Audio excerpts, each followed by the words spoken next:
और अगर रात में तस्बीह पढ़ ली तो पूरी रात का शुक्र खुदा अदा कर दिया। तो ये तस्बीह ज़हरा नहीं है, एक तोहफा है। अल्लाह का जिक्र सुबह शाम करो का मतलब है यानी तस्बीह ज़हरा पढ़िए। अब ये तस्बीह ज़हरा का फजीलतें बाद में बताऊंगा, पहले हिस्ट्री बता दूं चूंकि बाद लोगों के कान लग रहे हैं मुझे। अज्जिल फरजहुम का जुमला मैंने आपको इसलिए बताया, तशरीह कर देता हूं अज्जिल फरजहुम क्यों जरूरी है। अज्जिल फरजहुम एक दुआ है जो आप इमाम को दे रहे हैं। अगर आप किसी मोमिन को दुआ दें तो मोमिन की शराफत का तकाजा है वो भी पलट के आपको दुआ दे। तो जब आप इमाम जमाना को दुआ देंगे तो वो तो है ही फातिमा का बेटा, वो आपको कितनी दुआएं देगा। और अज्जिल फरजहुम, कौन सा जवान ऐसा है जो नहीं चाहता मेरी मुलाकात इमाम जमाना से हो। सुभान अल्लाह। जो जो चाहते हैं वो सलावात इसी तरह पढ़िए जो मैंने बताई है। मोहम्मद व आले मोहम्मद व अज्जिल, ये वाली सलावात। छठे इमाम फरमाते हैं जो जवान ये चाहता है मेरी मुलाकात इमाम ज़माना से मरने से पहले हो जाए, छठे इमाम फरमाते हैं अगर कोई मोमिन रात में सोने से पहले ये वाली सलावात की तस्बीह रोज़ पढ़ ले 100 दफ़ा, या रोज़ ना पढ़ सके तो शब जुमा में पढ़ ले, तो मैं जाफर सादिक ज़मानत लेता हूँ जब तक नहीं मरेगा जब तक मुलाकात इमाम से ना हो जाए। अब जिसको करनी हो अपनी ज़िंदगी में ले आइएगा भाई से, बस ये तोहफा काफ़ी है मजलिस का। अब सुनिए ये तस्बीह ज़हरा की स्टार्टिंग कहाँ से हुई, यानी शुरू कहां से हुई ये तस्बीह। दो रिवायतें हैं। पहली रिवायत तो वो सुनाता हूं जो तमाम अहले सुन्नत की किताबों में, सही मुस्लिम, सही बुखारी, इसी तरह सुनन नसाई, सुनन इब्ने माजा, जो 6 की 6 किताबें हैं उसमें है। मजहब शियत की जो 4 मोतबर किताबें हैं उसमें है। अहले सुन्नत की 250 किताबों में है, शियों की सारी किताबों में है। ये रिवायत जो मैं पढ़ रहा हूं कि रसूल के पास कुछ खादिम आए, कुछ नौकर आए। ज़हरा अपने घर का काम खुद किया करती थी, झाड़ू खुद देती थी, खाना खुद पकाती थी, रोटियां खुद पकाती थी, पानी खुद लाती थी, चक्की खुद पीसती थी। ये मेरी वो माँ बहनें जो मजलिस सुन रही हैं, जो काम को अपनी तौहीन समझती हैं, अगर काम करना ऐब होता तो फातिमा काम ना करती। काम करना, घरों में काम करना बहुत बड़ी इबादत है, खुदा की कसम इबादत है। जिहादुल मरअते हुस्नुत तबाउल, औरत का जिहाद है मर्द के साथ हुस्न सुलूक करना। ये ज़हरा की कनीजों के लिए तोहफा है ताकि वो भी तोहफा लेके जाए। घर का काम शहजादी खुद करती थी और अली भी घर का काम खुद करते थे। तो आप बड़े नवाब हैं या मौला अली, उन्हें तो काम करने में कोई तौहीन नहीं होती। सारी तौहीन इस नवाब के लड़के में है, मैं क्यों करूं, मैं क्यों करूं। अरे नहीं, काम इबादत है, काम इबादत है। अली मजदूरी करने यहूदी के बाग में इसीलिए गए थे ताकि अगर मेरी कौम को शर्म आने लगे काम करते हुए तो ये सोच के कर लेना मौला ने किया था। यहूदी के बाग में अली ने पानी दे के बताया भीख मांगना ऐब है, मजदूरी करना ऐब नहीं है, करिए, इबादत है। जनाबे ज़हरा काम करती थी। अभी तक फिजा आई नहीं है, फिजा घर में अभी तक नहीं आई है। मौला अली ने कहा, खुदा की कसम ऐसे ऐसे पॉइंट हैं कि आपके लिए दाद के लिए बहुत हैं ताकि आपको थोड़ा सा जज्बाती रहें। जुमला सुनिए। मौला ने कहा ज़हरा तुम्हारे बाबा के पास कुछ कनीज़ें आई हैं, आप जाके इन कनीज़ों में से एक कनीज़ ले लो ताकि घर में तुम्हारी मदद कर सकें। जनाबे ज़हरा मौला के कहे से अपने बाप के पास गई। बाप मसरूफ थे, किसी कुछ मेहमान आए हुए थे उन लोगों में, शहजादी वहां नहीं गई। अज़वाज रसूल ने पूछा आओ फातिमा बैठो, कहा मुझे अपने बाबा से काम था, बाबा मसरूफ हैं। शहजादी वापस चली गई। रसूल उठे, खबर मिली मेरी बेटी आई थी, फौरन उठे। उठने के बाद घर पहुंचे, सलाम किया बीबी को, जाके कहते हैं बेटी किस लिए आई हो, किस लिए आई थी, मुझे पता चला आप आई थी। बिल्कुल खामोश, बिल्कुल खामोश, बिल्कुल खामोश। अब जुमला सुन लीजिए, आप दिलों में उतर जाएगा। अली उठे, कहने लगे मैं बताता हूं। कहा क्या? कहा मैंने भेजा था इन्हें कि अपने घर के काम के लिए एक कनीज का मुतालबा कर लो, यहीं पर रुक जाइए। अभी सही बुखारी में भी है, सही मुस्लिम में भी है, हमारी किताबों में भी है, तमाम मोतबर किताबों में भी है। बाप पूछ रहा है बेटी से, बेटी शर्म के मारे बता नहीं रही है, ये सारी किताबों में होना दलील है। जो बेटी अपने बाप से भी ना मांगे वो बागे फिदक के लिए। बस अली तुम बताओ। शहजादी हया के मारे कुछ नहीं बोल रही हैं। एक मर्तबा कहा, मैंने ये कहा था इनसे कि एक कनीज ले आओ। अली और जहरा, क्या मैं तुम दोनों को ऐसी चीज ना बताऊं, खैरुल लकुमा मिनल खादिम वद्दुनिया वमा फीहा, क्या ऐसी चीज ना बताऊं जो खातिम से भी बेहतर हो, पूरी दुनिया की दौलत से भी बेहतर हो? क्या मैं तुम्हें ऐसी चीज, जवानों सुनो, ये है, ये जो नमाज के बाद पढ़ते हो ना, उसकी हिस्ट्री सुना रहा हूं तुम्हें। क्या मैं तुम्हें ऐसी चीज ना बताऊं कि जो दुनिया की कायनात की दौलत से भी बेहतर हो और खादिम से बेहतर हो? दो जगह ये तस्बीह नबी ने फरमाई, बेटी और ए अली, जब भी नमाज खत्म करो, नमाज के फौरन बाद का लफ्ज है। हमारी नमाज जमात में कुछ गलतियां हो रही हैं। गलतियां क्या हो रही हैं?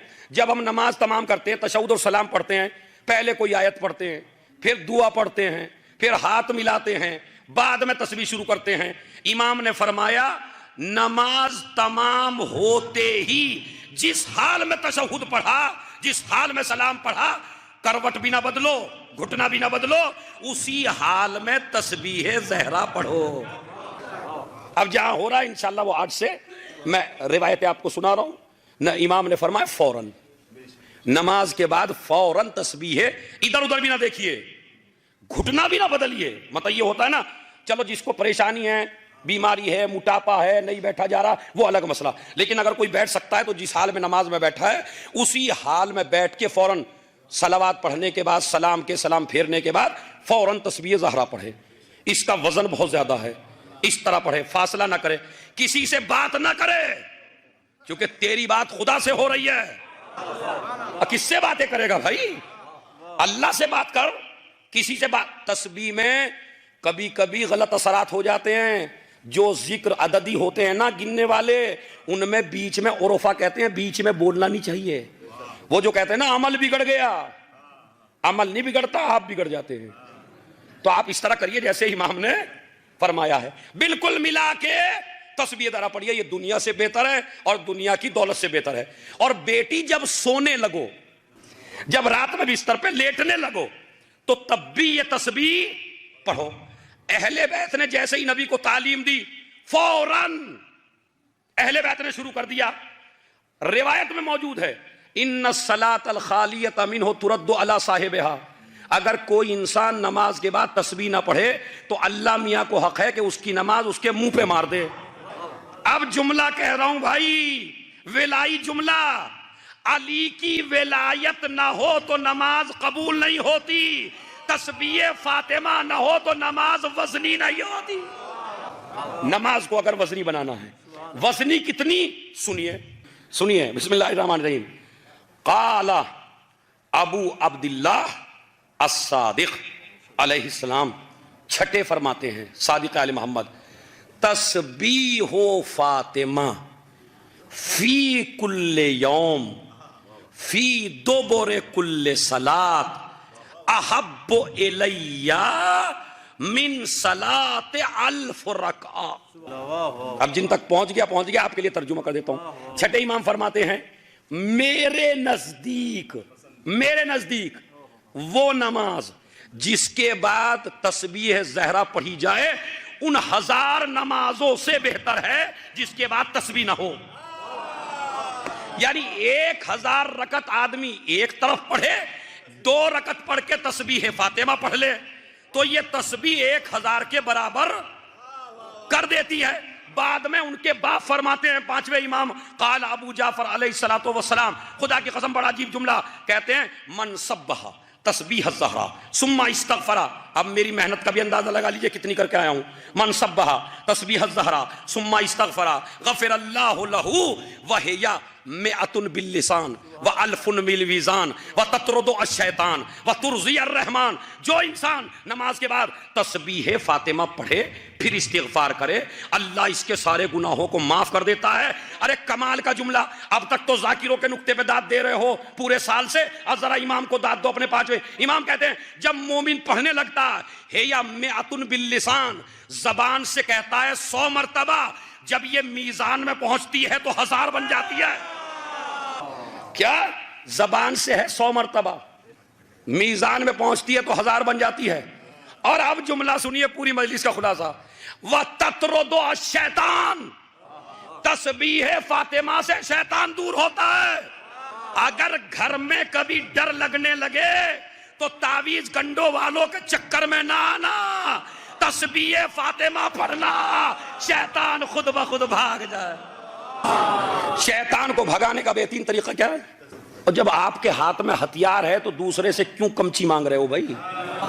तावीज वाला बेचारा क्या देगा आपको जब आपके हाथ में तस्बीह जैसी जुल्फकार है और सबके हाथ में है, सब कर सकते हैं। ततरुदु शैतान। अच्छा, जब शैतान ही को दूर कर सकती है तो चोरों को कैसे नहीं करेगी? और जब सरदार को ही भगा दिया तो बेचारे चमचे क्या करेंगे? ततरुदु शैतान, शैतान को। तुरज़ी ar-रहमान, खुदा को खुश करती है। अब सुनिए क्या है तस्बीह। ये कितनी हदीसें हो गई भाई? 2 हो गई। 2 और सुना देता हूं। सलावत पढ़े मोहम्मद आले मोहम्मद पर। पहले तो बताओ सुनाऊं या ना सुनाऊं? कुछ ही की आवाज आ रही सुनाने की है। जिसने तस्बीह ज़हरा पढ़ी उसके सारे गुनाह माफ हो जाते हैं। अब जुमला सुनिए 5। काला अबू जाफर, तुम्हारे 5वें इमाम ने फरमाया, अल्लाह का सबसे बड़ा जिक्र है तस्बीह फातिमा। बड़ी आसानी से सुन लिया आपने है। दलील भी इमाम ने दी, मैं नहीं दे रहा हूं। वो कहते हैं चाहे कुरान हो, चाहे नमाज हो, चाहे जितने भी अल्लाह के जिक्र हैं, जितने भी हज हो, कोई भी हो, सबसे बड़ा जिक्र अल्लाह का कौन सा है? तस्बीह ज़हरा। दलील देते हैं मौला, लौ काना शैउन अफज़ल मिन लन्नहलहु रसूलुल्लाह ले फातिमा। अगर इससे बड़ा अल्लाह का कोई तज़किरा होता तो रसूल फातिमा को वो देता। तस्बीह देने का मतलब है इससे बड़ा खुदा का कोई जिक्र, यानी इससे बड़ा अल्लाह का कोई तज़किरा ही नहीं है। इसीलिए मैंने कहा जिस हाल में तशहुद पढ़ दे, बस बात को तमाम करता हूं चूंकि वक्त भी ज्यादा हो गया। कहते हैं कि जब तस्बीह पढ़े तो ऐसे ही बैठ के इधर उधर ना देखें, सबसे बड़ा अल्लाह का जिक्र है, शैतान को भगाता है। क़ब्ल अन युस्निया रिजले गफ़िर अल्लाहु लहू और औजब अल्लाहु लहू अल जन्नह। कहते हैं अगर कोई पैर न फैलाए, उसी हाल में तस्बीह पढ़े जिस हाल में नमाज पढ़ रहा था, तो अल्लाह गुनाहों से पाक कर देता है, जन्नत को वाजिब कर देता है। तस्बीह ज़हरा की वजह से जन्नत को वाजिब कर देता है, तस्बीह ज़हरा सलामुल्लाह अलैह की वजह से। अच्छा है क्या भाई तस्बीह ज़हरा? वो सुन लीजिए आप, 34 मरतबा। अच्छा मुझे आप ये बताइए इतनी आहिस्ता से क्यों बोल रहे हो भाई आप? मतलब कोई वजह है इसमें? बढ़ चढ़ के हिस्सा लेना चाहिए ना। 34 मरतबा अल्लाह। अभी रिवायात रह गई, इंशाल्लाह फिर कभी आएंगे तो सुनाएंगे। 34 मरतबा अल्लाहु अकबर, 33 मरतबा, फिर 33 मरतबा, यही तो है। अल्लाहु अकबर, अल्हम्दुलिल्लाह, सुबहान, ये है 100 मरतबा। इसे कहते हैं तस्बीह फातिमा। मुझे इस तस्बीह में कहीं फातिमा का नाम दिखाइए आप। सब अल्लाह के नाम है? सोचने की बात है। अल्लाहु अकबर में कहीं फातिमा है? अच्छा चलिए, अल्हम्दुलिल्लाह में, सुभान अल्लाह में तो है, तो जिक्र खुदा कहा जाता है तस्बीह ज़हरा। अब मुझे नहीं पता, आप जो है माशाल्लाह हल्के हल्के मेरे साथ हो गए हैं। ना अल्लाहु अकबर में ज़हरा है, ना अल्हम्दुलिल्लाह में ज़हरा है, ना सुभान अल्लाह में ज़हरा है। तज़किरा उसका मंसूब फातिमा से का उसकी। आज बताता हूं, तुम इतने दुश्मन तुम्हारे इतने हैं, हुकूमत दुश्मन, इख्तदार दुश्मन, दौलत दुश्मन, दाइश दुश्मन, फिर भी तुम क्यों नहीं मिटते? तुम्हें वजह बता रहा हूं तुम्हारे ना मिटने की। क्यों नहीं मिटते हो तुम? उसकी वजह यह है जिक्र है खुदा का। मंसूब है फातिमा से। अल्लाह ने कहा ए फातिमा तूने मेरे जिक्र को कयामत तक जिंदा रखा, अब मैं खुदा होके तेरा जिक्र कयामत तक जिंदा